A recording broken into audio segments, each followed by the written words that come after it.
Welcome back to my channel. இன்றைக்கி நம்ம சேனலில் என்ன வீடியோ பார்க்க போகிறோம்னா, உடம்புக்கு ரொம்பவே ஹெல்த்தியான ரொம்பவே டேஸ்டியான ஒரு சட்னி ரெசிபி தான் பார்க்க போகிறோம். என்ன சட்னி ரெசிபி அப்படின்னு பார்த்தீங்கன்னா, கொள்ளு பருப்பு சட்னி தான் நம்ம செய்ய போகிறோம். இந்த கொள்ளு பருப்பில் நிறைய சத்து இருக்குது. வாங்க எப்படி செய்கிறதுன்னு பார்க்கலாம். கொள்ளு பருப்பு ஒரு கிளாஸ் நான் எடுத்துக்கிட்டேன். அதுக்கு 7-8 பல்லு பூண்டு சேர்த்துக்கிட்டேன். 2 தக்காளியை இந்த மாதிரி அரிஞ்சு சேர்த்துக்கிட்டேன்.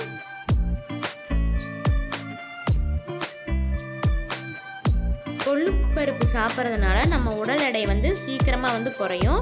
இப்போ 1 டீஸ்பூன் அளவுக்கு சீரகம் சேர்த்துக்கலாம். 1/4 டீஸ்பூன் அளவுக்கு மஞ்சத்தூள் சேர்த்துக்கலாம். எண்ணெய் 1 டீஸ்பூன் அளவுக்கு சேர்த்துக்கலாம். சேர்த்துட்டு தண்ணி 2 கிளாஸ் அளவுக்கு ஊற்றி உப்பு போட்டு நல்லா இதை வேக வைக்கணும். இப்போ நம்ம விசில் போட்டு விட்டுட்டு 5 விசில் இல்லைன்னா 4 விசில் நம்ம விடலாம். இப்போ விசில் வந்துருச்சு.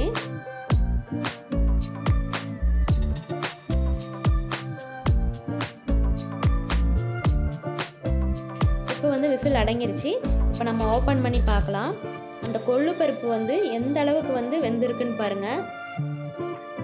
நம்ம போட்டிருக்க அந்த பூண்டு, தக்காளி, அந்த பருப்பு எல்லாம் நல்லா வெந்து வரணும். பாருங்கள் எந்த அளவுக்கு வந்திருக்குன்னா இந்த அளவுக்கு வேகணும்.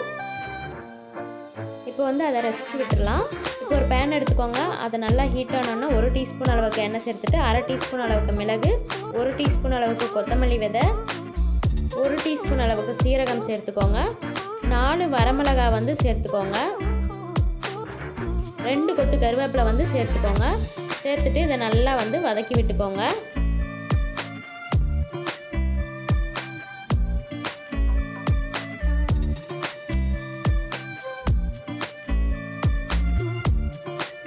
இப்போ நம்ம வேக வச்சிருக்க அந்த பருப்பை நம்ம சேர்த்துக்கலாம். சேர்த்துட்டு ஒரு கொதி விடுங்க.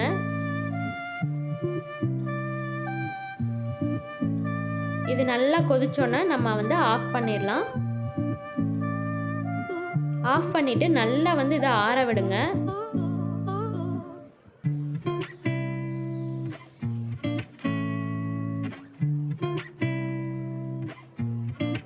இது நல்லா ஆறுனதும் ஒரு மிக்ஸி ஜார் எடுத்துக்கோங்க.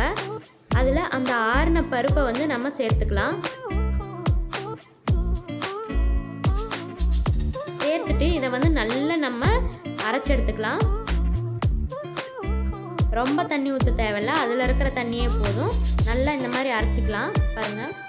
இப்போ ஒரு கைப்பிடி அளவுக்கு சின்ன வெங்காயத்தை உரித்து வச்சுருக்கேன். அதை சேர்த்துக்கலாம். சேர்த்துட்டு ரொம்ப மைய அரைக்கக்கூடாது, கொஞ்சம் குறகுறப்பாக அரைச்சிக்கணும். பாருங்கள் இந்த மாதிரி சின்ன வெங்காயம் தெரியணும். அந்த மாதிரி நம்ம அரைச்சி எடுத்துக்கலாம். இப்போ அரைச்சி எடுத்து நம்ம சர்வ் பண்ணோம்னா சூப்பரான கொள்ளு சட்னி ரெடி ஆகிடும். இது உடம்புக்கு ரொம்பவே நல்லது. உடல் எடையை குறைக்கணும் அப்படின்னு நீங்கள் முடிவு பண்ணிட்டீங்கன்னா கொள்ளு பருப்பு நீங்கள் சேர்த்துக்கிறது ரொம்பவே நல்லது. இப்போ பார்த்திங்கன்னா ஒயிட் ரைஸ் கூட கொள்ளு பருப்பு சட்னியை நம்ம சேர்த்துக்கலாம். சேர்த்துட்டு ஒரு குழி மாதிரி வச்சுக்கோங்க. அதில் நல்ல சுத்தமான வீட்டில் காய வச்ச அந்த நெய் சேர்த்துக்கலாம். இது கூட கடலெண்ணெயும் சூப்பராக இருக்கும். நான் இன்றைக்கி நெய் சேர்த்து பிசைஞ்சு சாப்பிட போகிறேன். சூப்பரான டேஸ்டியான ஹெல்தியான கொள்ளு பருப்பு சட்னி ரெடி ஆகிடுச்சு. இந்த வீடியோ உங்களுக்கு பிடிச்சிருந்ததுன்னா லைக் பண்ணுங்கள், ஷேர் பண்ணுங்கள், கமெண்ட் பண்ணுங்கள் அண்ட் சப்ஸ்கிரைப் பண்ண மறந்துடாதீங்க. வேறு ஒரு சூப்பரான வீடியோவில் மீட் பண்ணலாம். Bye friends.